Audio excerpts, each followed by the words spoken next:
Fabulous. Well, hello, everyone. Welcome to Infusion 2022, our hashtag last hurrah. My name is Sukhmani, and I am the festival founder and director. First off, thank you all so much for taking time on this Saturday afternoon/evening to join us as we celebrate YA and Canadian literature. Hi, Roger. Thanks, Crystal. And let's go out with a bang. Don't forget you can pick up copies of our lovely panelists and moderators' books via your nearest public library. They almost always are able to order in copies of books, so don't be afraid to ask them. Great community resource. You can also purchase from a local bookshop. If you're in the Vancouver area, you can check out those links. So we have Iron Dogs, Massey Books, and in other areas, you can also find them through our website. On behalf of Infusion, we also wanted to really let you all know we're presenting this festival from the unceded. And if you don't know what that means, it means the stolen lands, territories of the Tsawwassen, Stolo, Katzie, Kwantlen, Coquitlam, Coast Salish, Squamish, Musqueam, and Tsleil-Waututh First Nations who have been the stewards of these lands and territories since time immemorial. We offer them our deepest thank you and respect for allowing us to gather here today, as well as our deepest respects for elders who have passed and those who are still with us. Reconciliation, though, doesn't just start and end with what we just said. It's also something that needs to be put into practice every day. It can mean implementing the calls to action from the TRC and Missing and Murdered Indigenous Women and Two-Spirit reports, as in all aspects of our lives. I'm saying professional, personal, and more, because the responsibility isn't just at a government level, it's also on a personal one as settlers on these stolen lands. We would also like to bring to attention modern day colonization is doing to a lot of communities across these lands. We'll shortly share links, and we really hope you're able to take a minute out of your day just to go check them out, share and support in any and all capacities you're able to. One last thing before I go on mute and peacefully peace out. We have a zero tolerance policy for anyone who invokes and or participates in any kind of hate or interference of any kind. You will promptly be flagged and banned. We're here to nurture a safe space where we can all connect and have fun. So without further ado, I will pass the mic on to my lovely team members, Yaunna and Crystal. Thank you all so much once again. We hope you enjoy. Thank you. Yes, thank you, Sukhmani, for that wonderful introduction. So I'm Yaunna, and I'm going to be co-moderating this with the lovely Crystal. I'm the audience development coordinator for Modern Dog and Modern Cat magazine, and I have four very spoiled fur babies. Sorry, three spoiled cats, one spoiled miniature dachshund puppy, who is finally resting right now and is not causing trouble. And yeah, I've been a reader of YA novels. My mom is an author. My family is very creative, into stories and film and TV and books and everything. So yeah, I'm excited for this panel. And I am co-hosting with Yaunna. I do not have a literature background. I'm actually a nurse, but I have loved reading ever since I was young. I have no pets, no animals, no plants that I can keep alive. So I genuinely find joy in helping and volunteering, and I've been doing this for the last 4 years with Sukhmani and Yaunna, and I think these are some of my favorite panels to do every year. And I always have the best time meeting new authors and having discussions and listening on some of the debates and things that happen. And it's actually really fascinating to hear the other side of it, because I've always been a reader, but to hear the author side always intrigues me, and hearing the process on getting to the end goal is always something that was something that always made me want to get more into reading and getting more into the creative side of things. So that's kind of my backstory. Ebony, do you want to start off with the authors? Sure. Hi, everyone. Good afternoon, good evening, depending on where you are. I am Ebony LaDelle. I am the author of Love Radio. Love Radio is my debut novel, came out this year in May, and it is a story of two teenagers, Danny Ford, who is an aspiring writer. She has dreams of moving to New York City, and Prince Jones, who is a local DJ in Detroit. And after Rocky meet cute, Prince, who has been interested in Danny since forever, finally convinces her to go on 3 dates with him, an attempt to get her to fall in love with him, and that's where sparks fry. That's great, thank you. And we can go to Eric. Hi, my name is Eric Walters. I'm from Guelph by Toronto, Ontario. I've written 130 books, some of which are romance. I guess I'm here to talk about the newest one, which is a neurological sci-fi contemporary adventure mystery romance. You know, another one. Just everything. A little bit of everything. Okay, and Alyson and Rachael. I'm Rachael Lippincott. We're from Pittsburgh, Pennsylvania. I'm the author of 5 Feet Apart, All This Time, The Lucky List, and most recently, She Gets the Girl, which I co-wrote with my wife, Alyson Derrick. And I'm Alyson Derrick. Rachel and I met at Pitt, and She Gets the Girl is my debut. And we have a dog named Hank. And a baby. But first, the dog. Perfect. Loridee? Hi, my name is Loridee Davila. I am from Mississauga, Ontario. That's kind of close to Toronto. And my book is called How to Be the Best Third Wheel. It came out this year, and it follows this girl named Laura Cruz who returns home from summer vacation only to find all of her friends are now dating. And she does not appreciate that.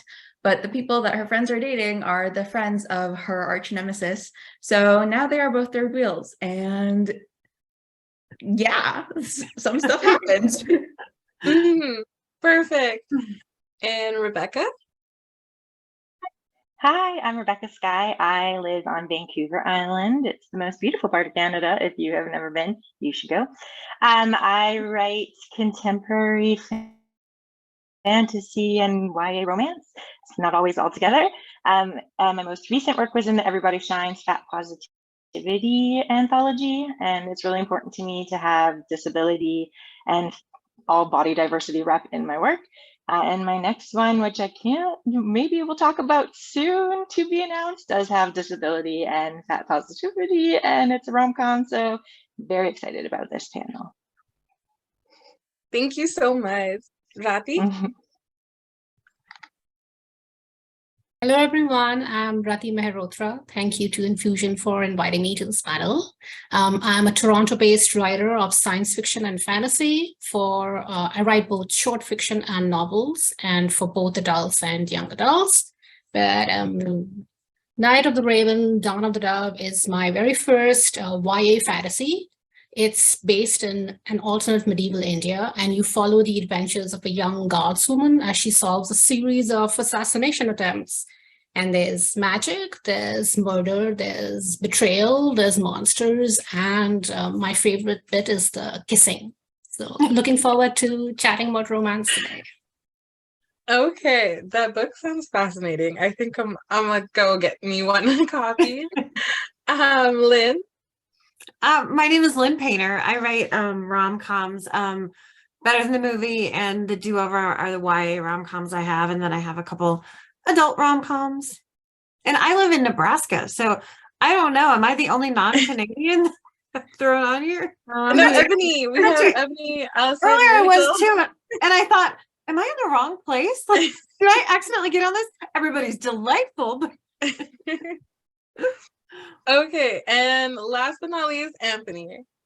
Hello, everyone. My name is Anthony Nerada. My pronouns are he, him, and I am from Vancouver, BC.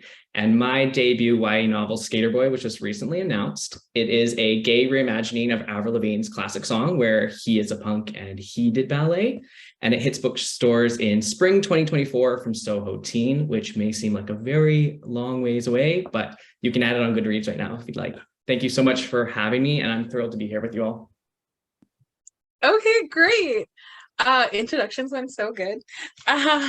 We are going to head over to some of the questions that we have set up, and we are going to get all the juicy gossip and details on your writing process and some of the books you've written. Okay, so Yaunna, you want to start off the questions?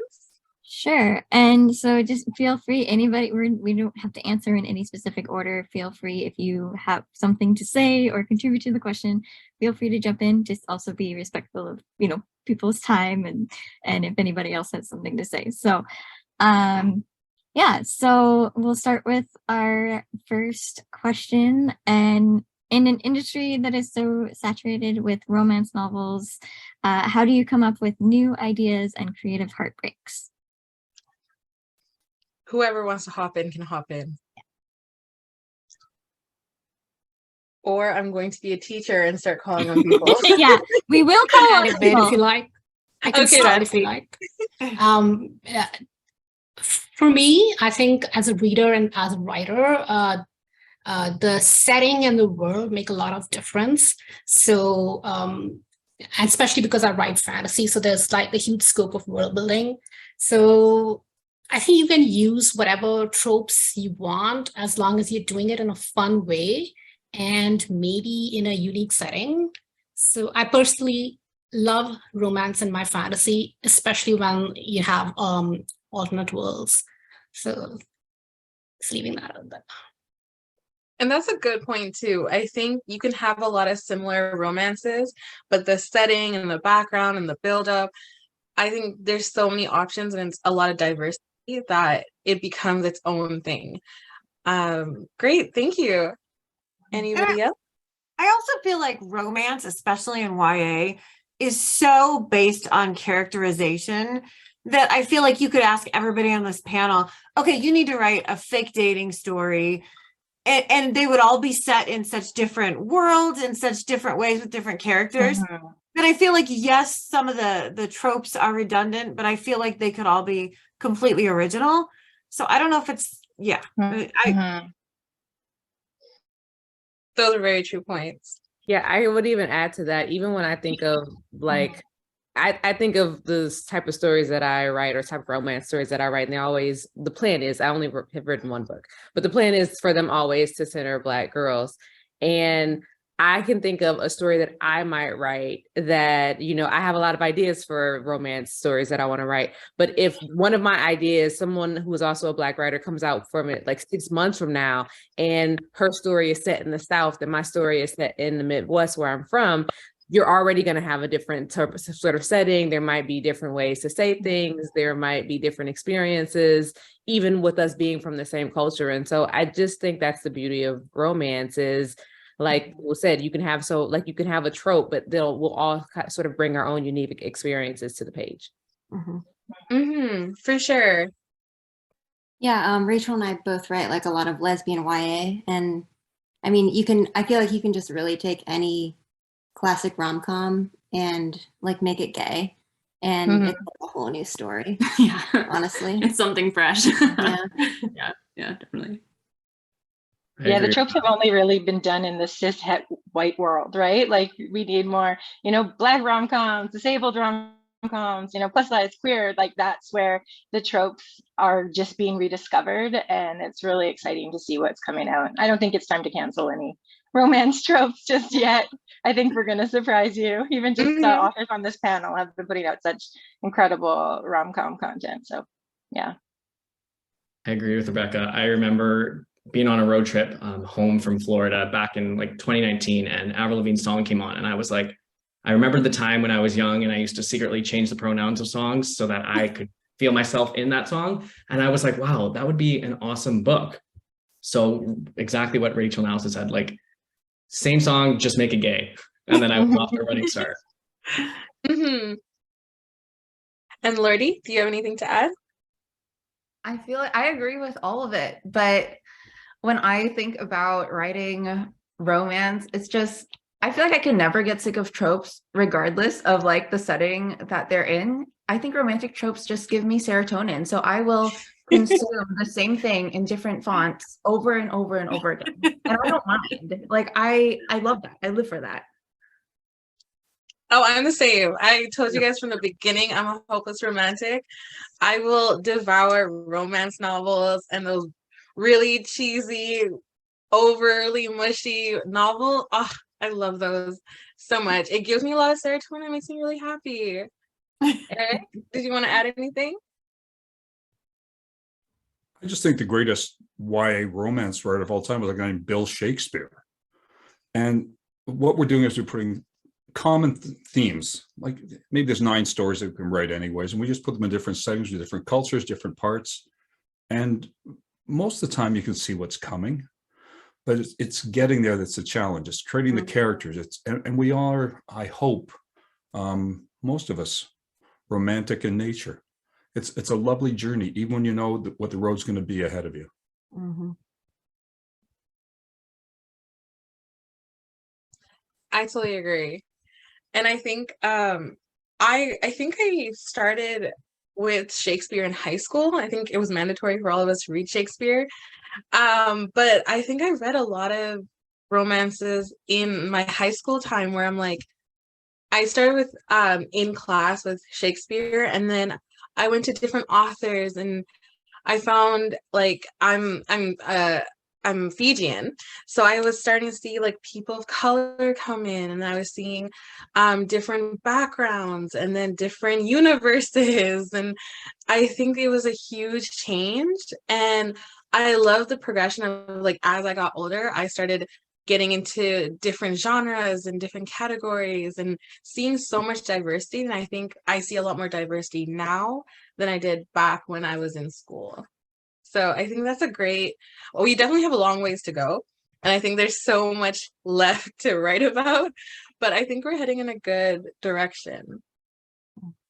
For sure. Okay, so I have the next question. When was the last time a romance shocked you or took an unexpected turn in the novel? I'm gonna start with this one because Yes. So I'm gonna say I'm starting with controversy, sorry y'all. Because I know this is a big debate in the romance space.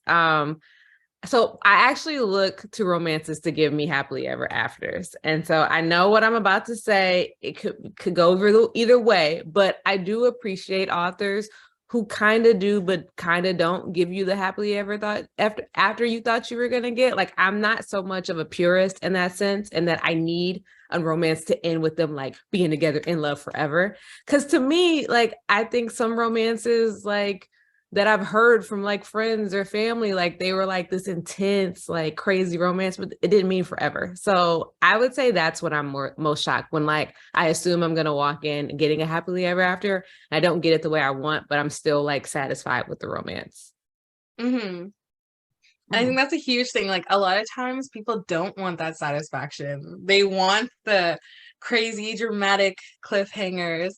So I think that's, yeah, I'm on your side though. I definitely do like that unexpected turn, and I want to be satisfied.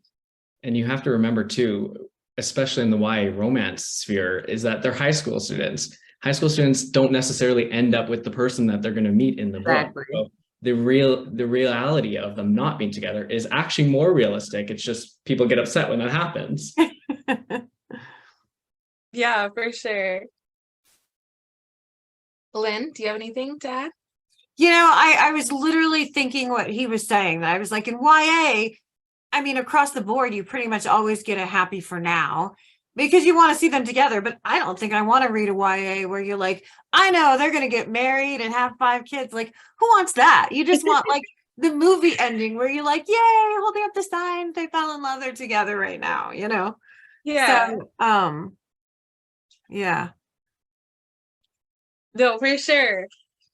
I think that definitely makes, like, obviously within the YA genre that makes sense, but when you get past the YA and you're within regular romance novels, like, a lot of people do expect that happily ever after. So when twists or like a different take on it, you know, kind of takes you off guard, then it also is enjoyable and unexpected. Rati, do you have anything to add? Oh, you're muted. Oh, you're muted. Sorry. I do enjoy it when there is a love triangle that you are expecting to go a certain way and then it does not. And some writers can do that really well. I'm thinking in particular of A Court of Mist and Fury by Sarah J. Maas. I absolutely did not expect what happened in that book when the protagonist is with one character called Tamlin and ends up with a third guy who was supposedly the villain. And this sounds very tropey, and it is, but I guess it's just the way you do it that matters. So I like that one. Mm-hmm. Rebecca? I was going to add on to what Ebony said about like, it's okay for it to be like a happy for now or like a hopeful ending, but I really, really don't like when they kill off one of the love interests. And that happens a lot in YA romance when they want it to end like real serious or, you know, not a full happily ever after. It's like, can we just let them live, please? Like, it's not a fantasy. We're not coming knives barred out here. So yeah. Especially if it's a diverse character and they kill that one off, I'm just like, no, this is no. I will rage. Sort of the John my book Green, across the someone room. is going to die. You know someone's going to die in the end in a John Green story, or they've died beforehand. I often leave things unresolved, but with hope. I kind of like things ending with hope. And how do you do that where you leave it unresolved but also have hope? I often don't conclude things, and my readers will say, I wanted one more chapter to tell me what happened. It's like, you decide what's going to happen. Okay. I've foreshadowed it. You decide if it works or it doesn't work, what's going to happen. That's up to you. I leave with hope because I really do like hope. Some things are time-limited successes, and we can all accept that. But I always want to dream that things can go beyond time-limited. I don't know anybody who would be like, I don't like hope. Hope is overrated. Alyson, Rachael? I don't read a lot of romance, but I do remember being so funny. Actually surprised. I don't remember if I read the screenplay of 5 Feet Apart first or the book, but I was actually surprised by the ending. I don't know. I guess I was just really, well, obviously rooting for them, and I think I just wanted to see them like together. Yeah, I think that's really interesting. It's always interesting to see people's reactions when there isn't necessarily like people's definitions of what a happy ending is, you know, like people always assume, I think a lot of times, that it's, you know, like we've all discussed, riding off into the sunset, all of this kind of thing. But also I think there's, I like the bittersweet endings too, you know, like you see these characters go through a ton of development, become new people, change in so many great ways. And, you know, they might not end up together, but, you know, there is this sense of we've had this great journey. We're different people than when we first met, when we had our first encounter, and, you know, what we had was beautiful and special, but, you know, at the end of the book, they might not be together. And yeah, that's really interesting that you said that. But yeah, I think that's always, I like those kind of endings too, you know, the ones where, you know, you had the whole journey, and it was great while it lasted kind of thing. You know, I think you made a great point. And I think sometimes when I'm reading, I'm so focused on the journey and the connection that I forget that a heartbreak is a possibility. And I think that's what's shocking the most, is like, I'm so focused on the development. I'm like, this is beautiful. Oh my goodness. And then the ending comes and I'm like, I forgot that it could end that way. Like I was already making a story in my head as I'm reading that. I'm completely shocked by the endings of some of the novels that I've read. So yeah. Okay. Yaunna, do you want to ask the next question? Yeah, sure. It looks like we actually have an audience question. What is a single romance trope that is an instant yes for you when choosing what to read, or choosing what romance novel or YA romance novel to read? Loridee? Enemies to lovers. I can't go wrong with enemies to lovers. I love it so much because there's just something about somebody hating you, and then that build up to like liking you is so big. It's just a bigger journey, because like if they don't hate you, it's like the journey's like this big. But if they hate you, it's like that big. So it means a lot more, at least in my opinion. I agree. Absolutely agree. Totally. Lovers all the way. Literally took the exact answer out of my mouth. Well, It's you all guys can elaborate and share your own. Yeah, absolutely. Feel free to elaborate on your own answers and even share some examples of some of your favorites. I think you had something to say, Lynn. Well, I just always think enemies to lovers. One of the things that I love about it, and this kind of fake dating, I feel like goes along the same lines, even though that's overdone, but we all still love it, is when the characters start seeing the person through different eyes, where you already have this preconceived notion about them. And then those little tells where you're like, wait a second, I thought you were going to do this awful thing. And you're not. And that just slowly giving a little tiny bit. I just take it all. I just love it. So yeah, I'm with you. I could read that all day. Mm-hmm. I have a very specific trope to that too, when they hate each other and one of them has a nickname for the other one, and then halfway through the book they finally say their name and you're like, oh, you have Yeah. that's my favorite. Oh, see, I did the opposite, but I do love that. Whereas nicknames are also a term of endearment. And so you say the person's government name until you get to that point where you feel like you're intimate enough with them. And so in my story, I don't even know if people caught it, but like Danny, you can tell when she's into Prince when she calls him by a nickname. I think, yeah, for sure. And I think it's and I think we were talking about this before too, about the pet names and nicknames. But I definitely, when you know the switch happens and they're like, it's no longer their government name, it's like, okay, well, this is cute now. And I think like I liked what Lynn said too. It's that like the little moving forward and seeing the other side of them. I think sometimes I'm so set on like, this is the villain and this is the protagonist, and you're like, maybe I don't know what's happening after all, and I don't know who's who. So yeah.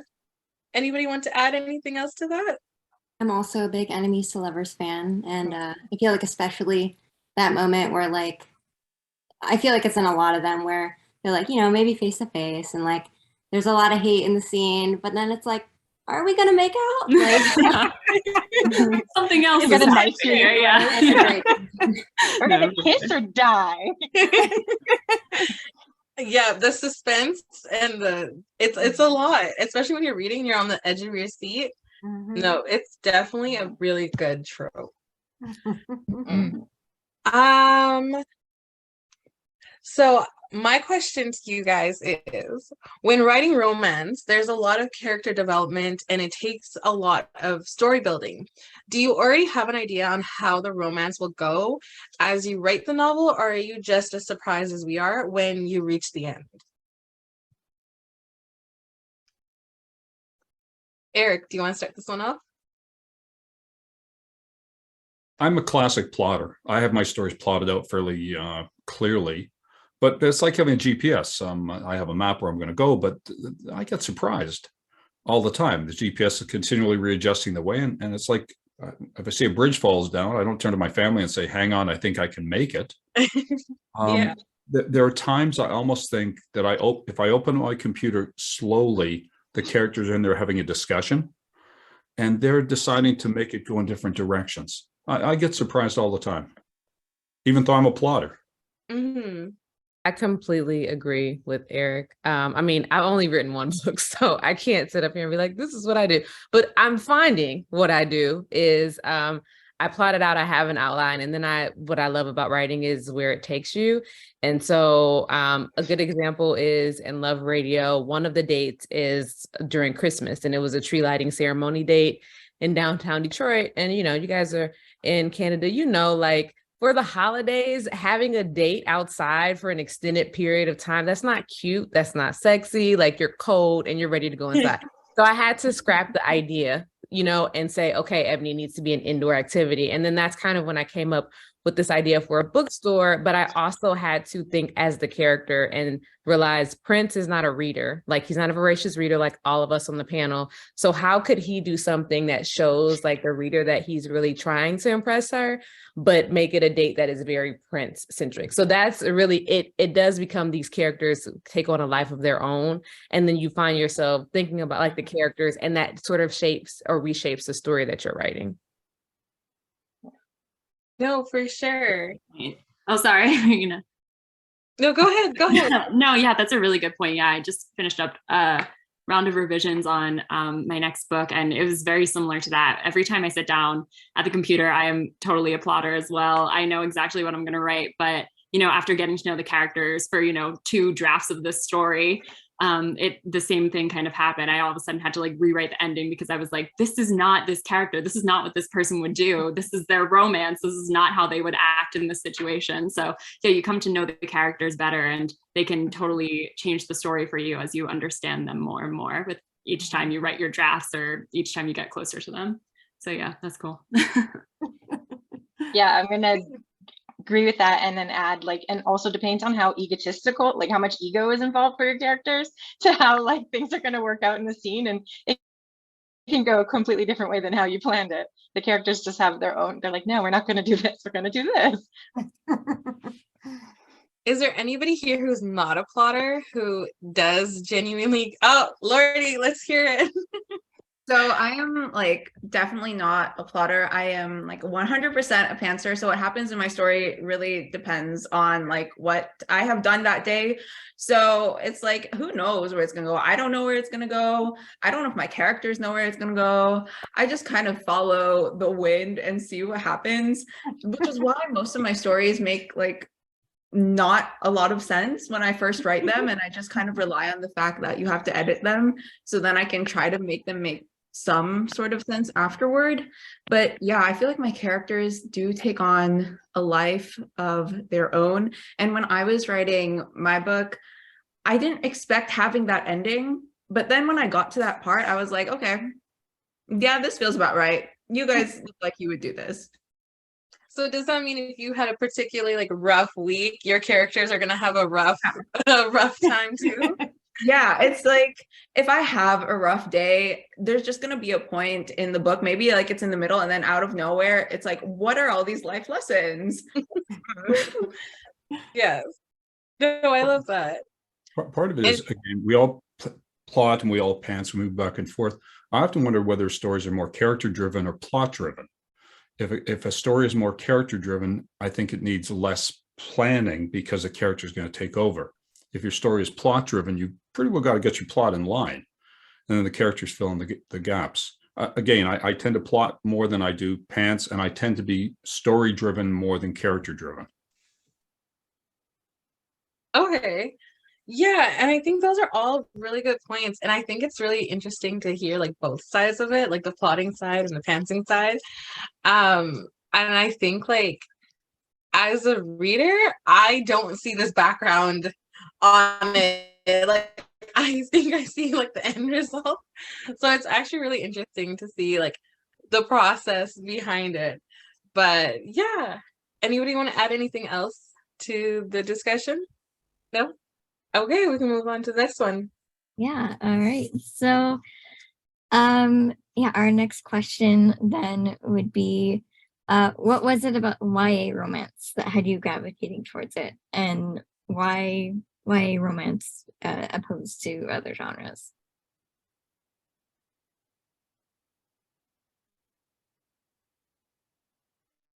Anthony, do you want to start? Sure. For me, I just love love. Oh. Go ahead, Rebecca.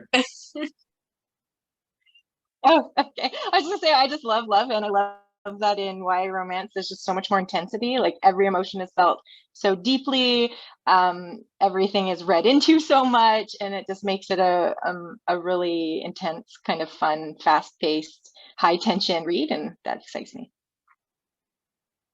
Yeah, For sure.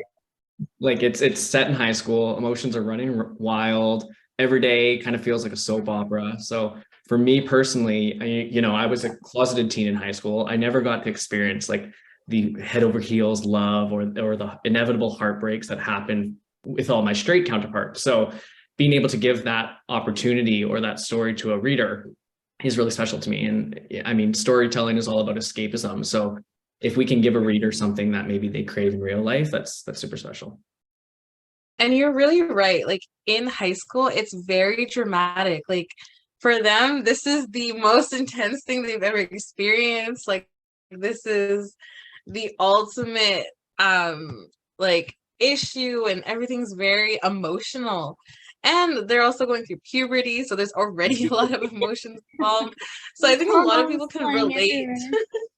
Yeah. Exactly. Well, and I mean, when you think about it, when you're a teenager or as you're growing up, when you go through these experiences, it's your first time that you're experiencing all of these things, right? Which makes it a much bigger deal than if it was, say your third breakup or, whatever, right? Like you have more experience as you get older, obviously. So, and even just when you're a little kid, you have big emotions because again, you're experiencing things for the first time. So everything is just big as you grow up, right? Because I just gotta say, every heartbreak, horrible, no matter how many you've had. I also think for authors, for writers, YA is really fun because you've got built-in conflict and roadblocks just because of the age your characters are. You've got times they have to be home. You've got laws they have to follow, requirements from their parents.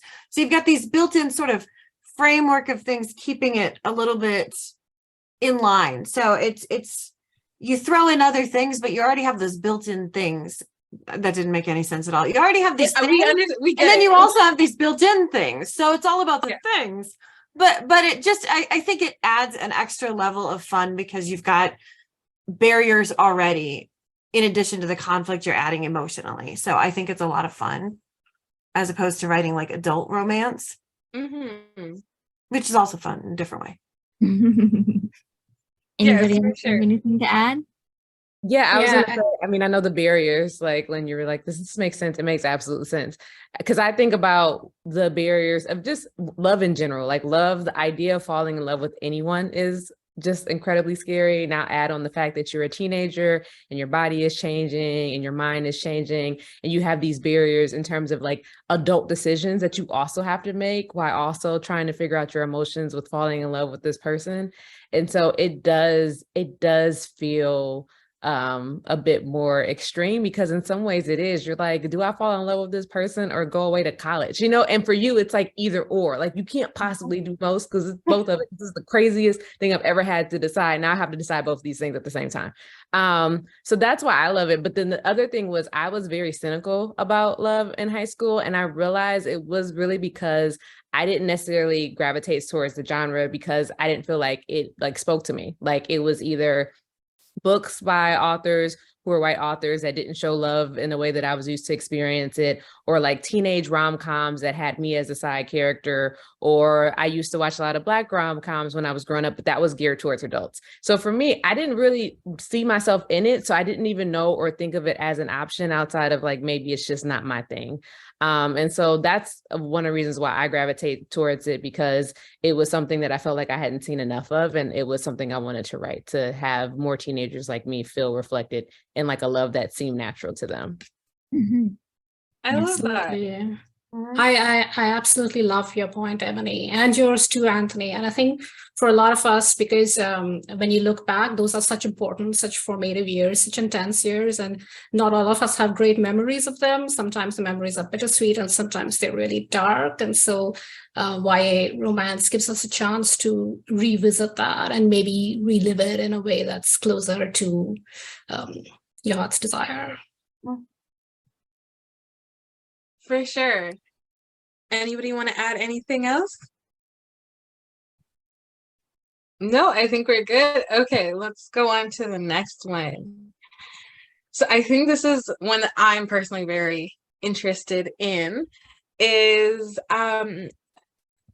who is your favorite YA romantic couple and why?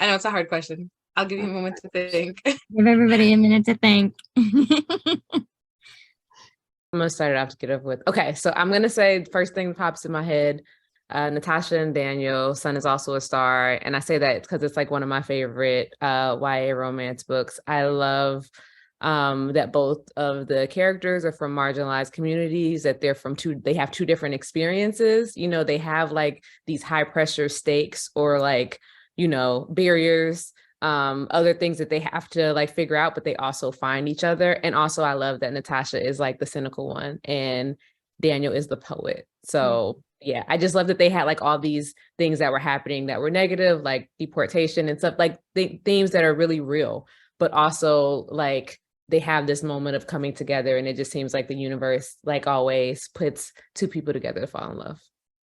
Such a great book. Oh my gosh. Now you made me want to reread it. Anybody else? Yeah, everybody's gonna have to answer. So No, I have two that like I can't really like. They're my favorites for different reasons. The first one would be America Singer and Max and Shreve from the Selection series, because that was like the first romance novel I actually read in 8th grade, because I was also like super cynical about romance. Like I didn't like it. If it was like in a fantasy book I was reading, I'd be like, okay, it's there, I'll let it slide. But I wasn't too into it. So that was like the first book that was actually romance. And then my current favorite YA couple would be Nick and Charlie from the Heartstopper series, because they are just so wholesome and cute and supportive. And I don't know, I think about them and I kind of want to cry because they're so joyful. It's like, they're just amazing. Heartstopper is very, very popular right now. I know The Selection was one of my YA guilty pleasures. I tore through that series. Sure. Okay, who's next? Alyson, Rachel. Nick and Charlie was a great answer. Actually, genuinely, and this is not me sucking up to my wife, but she has a book coming out next year called Forget Me Not, and the main characters, Stevie and Nora, are genuinely, I think, one of my favorite love interests. Nora is like a rough and tumble farm girl from, you know, rural Western Pennsylvania, and Stevie is just like this great, pure character. And I just really love their relationship dynamic. Pretty much the story, because nobody knows it yet, except for, you know, a handful of people, is just, you know, these two girls are in love in a rural conservative Pennsylvania town, and they're set to like run away. Their relationship's a secret. They're set to like run away for college, and an accident wipes one of them completely from the memory of the other, and she forgets like 2 years of her life. So their romance is just real good, real tasty, real swoony, real strong. And I think I just always love those like really deep romance stories where, you know, people just connect and find their way back to each other over and over again. I love that.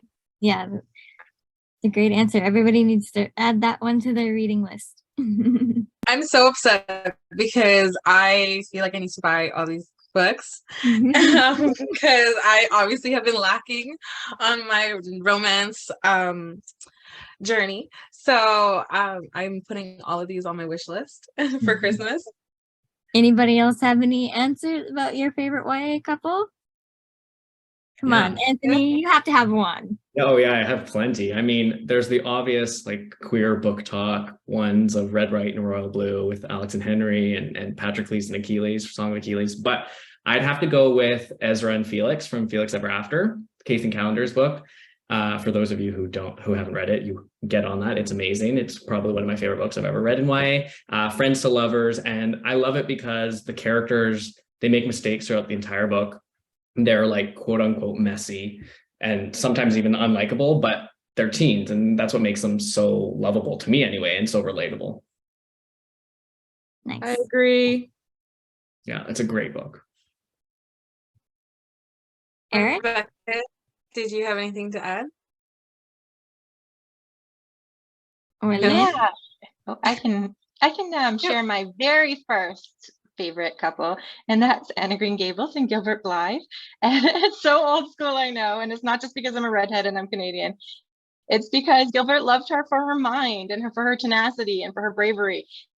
And it had nothing to do with looks, and it had nothing to do with any of the shallow things that often trickle into romance novels. And I just love that. And so Gilbert Blythe has been my very first book boyfriend, and love pretty much every one of the books that was mentioned in this chat too. So that's excited. And I'm very excited about Alyson's next book. That sounds very much up my alley too. So if you need a reader, like a pre-reader, hit me up because I'm here for that. I've just rewritten Anne of Green Gables. What? Well, I need to read that too. It's called Sam of Green Gables. Okay. And it's contemporary about a young man very similar to Anne in many ways, who ends up in a whole different world. Hmm. Just finished the 7th draft, so it's at a publisher right now. Wow. Okay. Do you have an answer? No. think- Oh, I'm sorry. I thought you were talking to me. Go ahead. Oh no, go ahead, Lynn. You're good. No, I'm literally thinking, what are books? This happens to me anytime somebody's like, what are you reading? And it's like every answer, I'm like, Heartstopper. Yes, that's my favorite. Then I'm like, no, I love that. And I'm sitting here and I literally am like, is it obvious if I turn around and go, what are books? What have I read? Don't ask me that question. Do you have, okay, what's the most recent love interest you've read? Does that help you or is it worse? Well, I just finished reading a book that doesn't come out till June. It's called Something More by Jackie. I don't know how to pronounce her name properly. Jackie Halali, I think. And but I already cannot remember the love interest name. But she magically wrote a love triangle that, you know, because most love triangles, aside from ACOTAR, Oh, are we losing Lynn? what's going to be. And she wrote an amazing one where the whole time I was like, I don't know who I want her to pick. And it was so good. And it's a girl who just is diagnosed as autistic right when she's starting high school and she's in drama. And it was just such a beautiful book. But my memory, when I'm put on the spot, shorts out. And I'm like, it's that one book with the girl sitting by a locker on the cover. And one boy had dark hair and was really funny. And the other boy had blonde hair and he was really serious. So yes, that's the best couple ever. Yeah, no, I have the worst memory as well.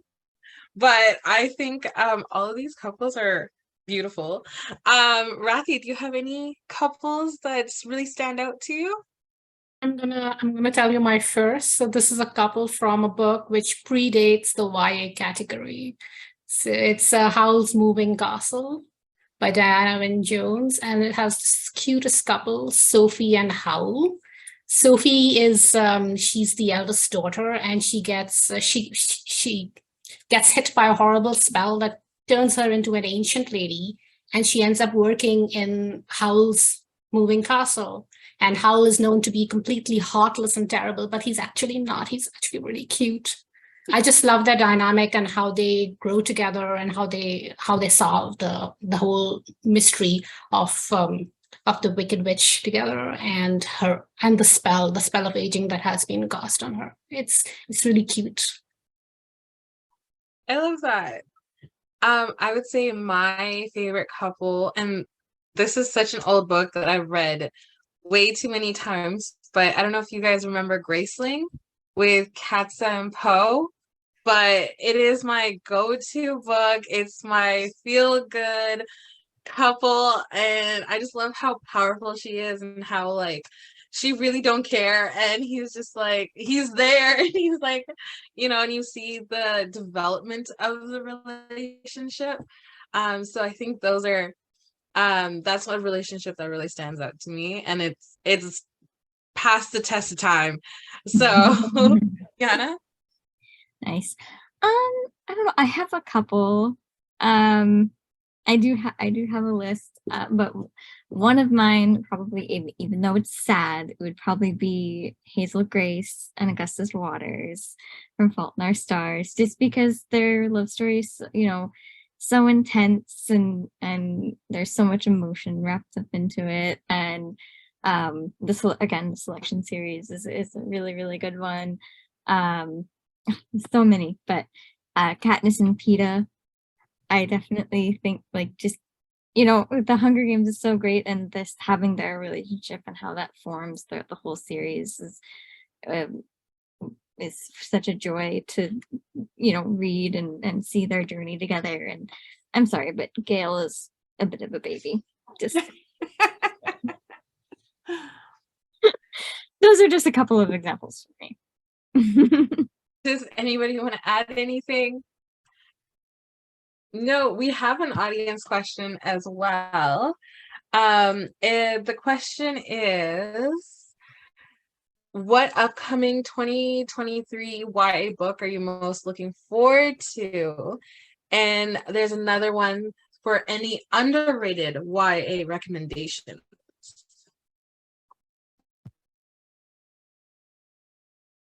So we can start with the recommendations. Does anybody have any underrated YA recommendations?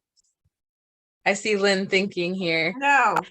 I see Anthony looking for something. I'm looking forward to The Love Match. The Oh my Love God, Match. that's one of my favorite. That's one of the ones I'm looking forward to too. Sorry, continue, Rati. Oh no, if it's both our favorites, then by Priyanka Taslim, and it's coming out in January, and I'm really looking forward to it. Yeah. Oh, Anthony on the search. Got two that are underrated and I absolutely adore. Like a Love Story, Abdi Nazemian. It is set in New York in the 80s. It is beautiful. Also, one of my ancient siblings, Amber McBride, wrote Mima. Yeah, poetry and verse. So good. I will also add to Anthony and say I just read Meemaw and also obsessed with it. Sorry, I'm not gonna just keep adding on to people. Beautiful, I get it. But I had to say Meemaw is really good. I am also looking forward to Elise Bryant's book comes out in January, I believe. What is it? Reggie and Delilah's Year of Falling, I believe it is. And Elise is another YA romance author that consistently brings it. So I'm excited about this one too. And one of the sleepers, I would say, is a book that I will just keep promoting until I die. Where the Rhythm Takes You. This book is so good. It's a Austen retelling, and it's set in the Caribbean, and it's just so cute. Like the story of this musician who comes back to the island. And I love music and I love romance. So I think Sarah does a really good job of bringing it together. I'm sorry? Austen retelling of which Austen story? I'm sorry? Which Austen story? You said it was Austen retelling? It is, it's been a minute since I read it. Yeah. Persuasion. Okay. Yes. Yeah. And for everybody who is in the comment section, this whole chat is recorded, so you can always go back because there's a bunch of titles that were thrown out, and I don't have the best memory either. So I'm definitely going to rewind this whole panel and pick out all the books that we talked about. But does anybody else has any recommendations? I'll throw one out. Tash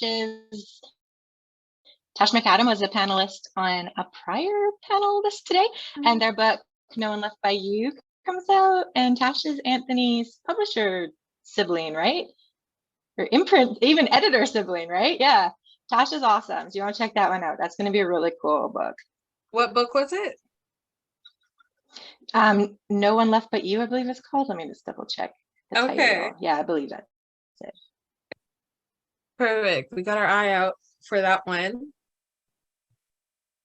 Eric, anything else any YA recommendations or anything you're looking forward to? Yeah, I got to go with Friends always. 8 Days by Teresa Toten, spectacular. The Book of Us by Shane Peacock, very different YA romance. Nice. Awesome. Okay. I think we have one more audience question to kind of diverge. So I think Alyson and Rachael had one thing to add, and then we can move on. Yeah, go ahead.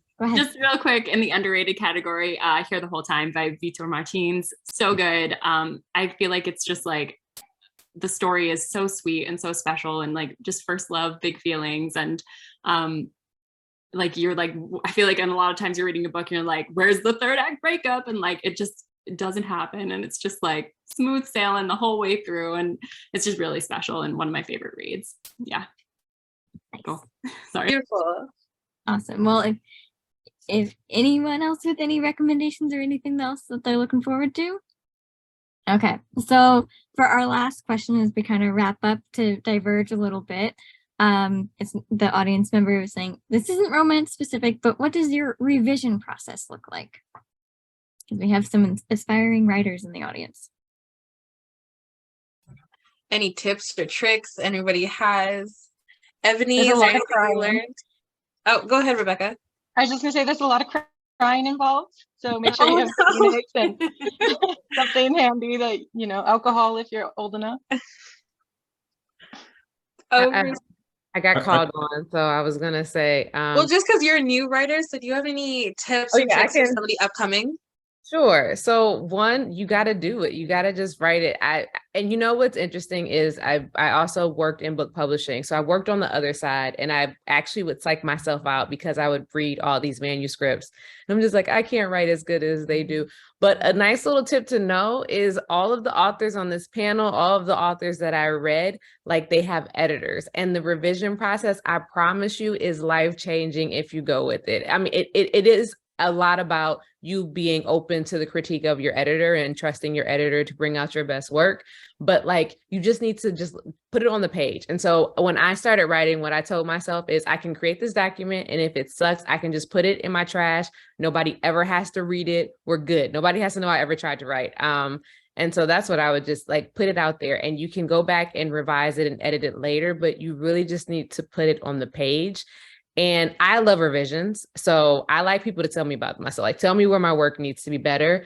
Some people might not like it as much, but I really can't emphasize like how being open to the revision process can like change you as a writer for sure. Like I saw my growth in the process. I have beta readers, 4 or 5 people outside myself will read the book before it goes further. I like to have a class, have the book read to them by a teacher. So my target audience, I like them to hear the book. And I also do one oral, my last edit before it goes out to publishers is an oral edit where I read the story out loud to myself. And it's amazing what your ear catches that your eye misses, especially around dialogue. You can tell the dialogue's genuine when you hear it. What you see written doesn't sometimes jump out as being wrong, but when you read it out loud, you hear it much more clear. Yeah, for sure. And I think everybody's editing process, revision process is so different. And I think that especially for upcoming authors and writers, it's really intimidating to go into this field, especially people who've written so many books, and to compare your work, right, to one another. Don't compare. Yeah, don't compare. And we all bring something special to the market, and we all bring something special to each book that we write. So I think that's really important. Does anybody have anything to add? I would say that if you can find crit partners who are at the same level as you, that is such a help. I was extremely lonely in my writing until I found what I call my writing family, and I found them at local literary events. So that's something to keep in mind. Mm-hmm. Yeah, networking and connecting is a huge thing. Yeah, I was gonna say, just as a journalist myself, and as someone that has had various experiences within the publishing industry, like as a bookseller, as someone that has an author in the house, like, I've seen kind of all sides of it, and it's one of those things where you just have to kind of trust your own process. It's hard, but you have to trust your own process, and do find what works for you and do that, because otherwise you won't be putting words on the page, or you won't be creating what you want to create. And so just find the process that works for you. Don't compare yourself to others. I mean, obviously getting tips from people always helps, but I feel like everyone's writing process, everybody's revision process is so different, and it can change constantly, right? What might work for you now might not work for you in 4 months, so it's definitely a constantly changing process, I feel. And I just want to add, I always like to remind people to not give up, because publishing and the publishing journey is a very long process. And if you have people in your corner that can advocate for you and can collaborate with you to make your book better. I mean, I have finished 7 books. I was on submission for 2 years. I've been doing this for 12 years. Like, if I gave up, I wouldn't be where I am today. So trust your process. Editing is your friend. Mm-hmm.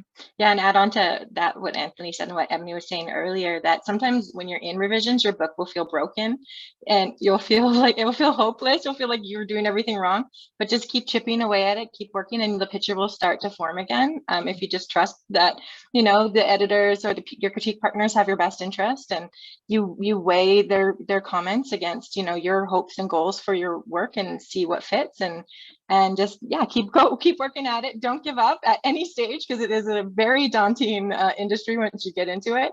writing a book is really hard, and if you did that, you need to be proud of yourself. And the editing part, revisions, is the hard work you have to do to give back for the inspiration of your story idea in the first place. So you can do it. We're all proof that you can, but it is really not the best.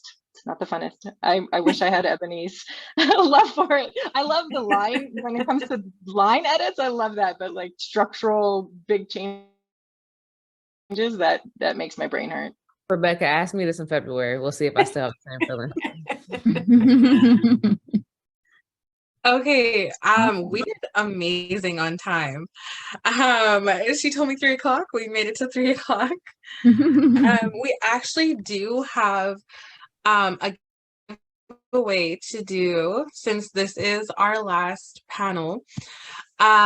So in the comment section, we have 4 of Sabina's books to give away. She graciously gave us a bunch of her copies to give out, and we wanted everybody to really experience the writing with her. And so the comment section is where we're gonna go to, and the first 4 people who comment their favorite YA romance novel, we will send out a copy of Sabina's books out to you. So let's have at it and see who gets it. Ready, set, go. For sure. And I wanted to just take a moment and say that we appreciate all of the authors and all the panelists, the moderators, Infusion Book Festival, for putting this together. It has been an amazing 4 years. And unfortunately, it is coming to an end, supposedly. We will see. But I think that I've had so much fun hosting these events and meeting all these people, and the turnout from when we first started to now has been amazing, and it really has been a huge change for us, and I think I've loved seeing the growth, and I really do appreciate all of the work that everybody has put into this. So thank you, everybody. And I will give it over to Sukhmani, unless Yaunna has anything else to add. I was just going to say, yeah, thank you to every author and writer and speaker, moderator, everybody that's helped, build Infusion to what it is and has been part of the Infusion Festival for whether it's your first year or you've been a part of it since the beginning. We really appreciate it and have had a lot of fun doing this. It does look like we have our first 2 winners. So Rachael Bryce and Caroline are going to be our first 2 winners. Oh, and let's see. Spirit is our second one. No, third. Third one. Yes. One more book is up for grabs. Let's. And Sukhmani can take it from here, and we will keep an eye on the chat. Hello, everyone. Oh my goodness. What an epic panel that was. Literally fulfilled all my personal hopes and dreams when it comes to romance panels. Thank you all so much for joining us today. Some of you were a part of panels earlier today. I cannot thank you all enough for joining us. We have a lot of new faces who joined Infusion this year, but we also have a lot of old ones. Lynn joined us again. We also have Rebecca who joined us again. Thank you both so much for being so kind and always so supportive. Anthony's first time with Infusion, and I think it's his first festival, first of many. Yay. Thank you all so much for everything. Oh, I think we actually have the 4th claim. Perfect. Yay, Haley. And look at that winky face. Love it. Thank you all so much. Haley, Griffith, Carolyn, and Rachael, you will all get your actually I'm going to send you guys emails, but you will all get the books. We will be in touch very soon. To everybody else, thank you so much. I think Crystal and Yaunna took it away. They already said everything. This was our final year, our final panel for the day and also for the festival overall. So thank you all so much for taking time out of your day and joining us.